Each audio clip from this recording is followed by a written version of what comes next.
except that at some point in that video, akala niya si Dishon yung isa-charge sa kanya. And I think somebody also said that it's kidnapping and that you'll be brought to The Hague.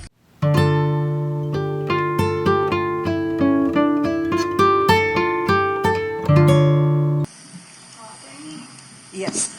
Attorney, Ako, ano natin to, idagdag natin. Kung babalikan natin, no, balikan natin yung mga nangyari nung March 11. Is there anything you would have done differently that day, attorney? We were expecting actually that if there would be any charges, and we know the basic law, and I think that the Department of Justice know that also. No foreign judgment or that can be applied or applicable or executed for that matter within the Philippines unless you refer it to the local courts. And it's a local court who will decide on the matter. Even on as basic as civil rights like foreign divorce, you cannot execute that here in the Philippines. It has to pass through the court who will affirm this foreign judgment. The same thing also with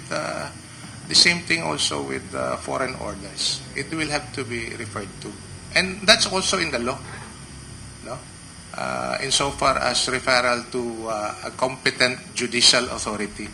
Obviously, the definition of a competent judicial authority was stretched out too long, too thinly, to say na pwede na rin pala yung, if I got the explanation during the Senate investigation, if I got it correctly, pwede na rin pala mag-determine yung the Department of Justice as the competent judicial authority referred to in the law. So, yun ang malaking problema natin yan. Yes. So, kanina, from Hong Kong, tapos pag-arrive ni FPRRD, ngayon naman, pumunta tayo yung sa flight na to The Hague. From Villamor Air Base, the journey continued aboard the plane to The Hague. A moment few outside the entourage could witness. Nakikita po yan ng maraming taong sumubaybay. Ang daming umiiyak dahil alam nila marami pong nasagasaang karapatang pangtao. And kung kaya nilang gawin ito, siguro naisip ng tao na sinisigaw sila, dati natin presidente yan. Kung sa dating presidente nangyari ito, nagawa nila to, paano pa kami kaya mga simpleng mamamayang Pilipino? And that's one of the cry ng mga Pilipino na bakit nangyari ito. So, moving forward, Secretary Majaldea, what happened during the flight? Kayo po kasi yung kasama. Kitang-kita natin to. How did former President Duterte respond to the situation? And what was your role while accompanying him? Kasi kita po namin lahat, kami po na mga talagang sumubaybay dahil nakita namin talaga yung sobrang harassment na nangyari sa inyo. Nakita namin yung itsura ni PRRD na he looks sick, but kalmado eh. Ayaw niyang bigyan ng problema yung makakakitang mga Pilipino. Hanggang sa ganung sitwasyon, nakita natin yung pagiging restraint niya.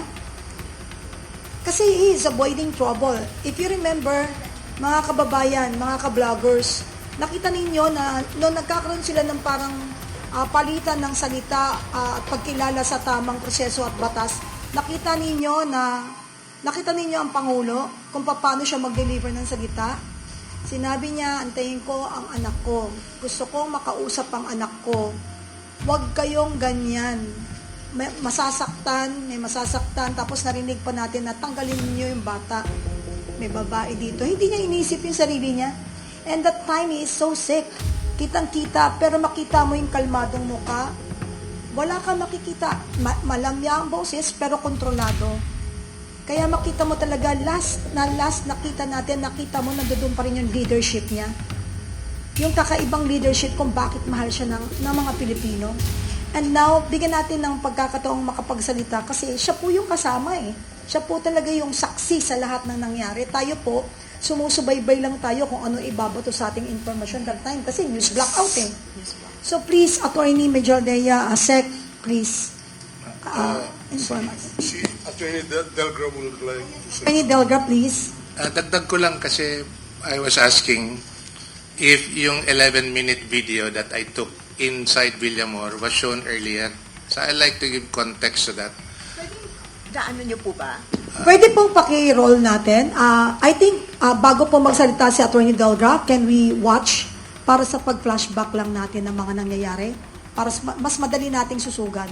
Okay, please play. That, Sir, ano ito? ayan, that video, The kaso dito. I made sure to Sir. take a video of the former president so that we would know Ano ito? his state of mind at that time.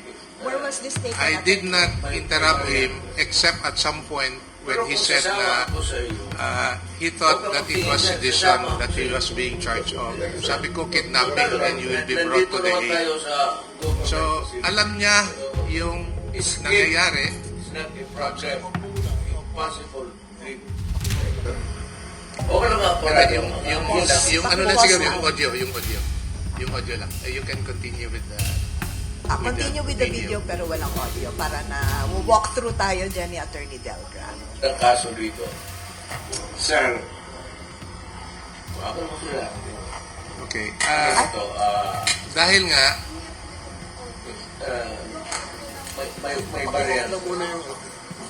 Pero kung sasawa ako sa iyo, huwag ka Pero i-play yung video. Wala lang yung tunog. so as you can see, I was playing that video so that I would be able to capture in the raw the state of mind of the former president. And as you can see, he was very well made aware of what was happening, except that at some point in that video, akala niya sedition yung isa-charge sa kanya. And I think somebody also said that it's kidnapping and that you'll be brought to the Hague. Ang reaction niya, that's kidnapping. Alam niya rin yung batas niya. At sinabi niya na wala na pong jurisdiction ng ICC. His words, not mine, not E.S. Mildaldea, not Attorney Kaufman. His words, wala na pong jurisdiction ang ICC. So, ibig sabihin, alam niya yung batas niya. And he lectured on kung bakit wala ng jurisdiction. Umalis na tayo, yung investigasyon and everything else, na wala na pong jurisdiction yung ICC. So, yun po ang the reason why I had to capture that is, first of all, I want to know and capture the state of mind of our client. Kung alam ba niya yung nangyayari at the time sa Villamor Air Base. Alam niya. And perhaps that is the last video of him making his legal position on the matter. Na kidnapping yung nangyayari. Pangalawa, walang jurisdiction ang ICC for him to be brought there. So yun po ang klaro doon sa video na yan. As much as possible, I don't want to interrupt him during that entire scene para kuhang-kuha talaga ano ang gusto niyang sabihin sa buong mundo as regards that. At sinasabihan niya si General Torre at that time.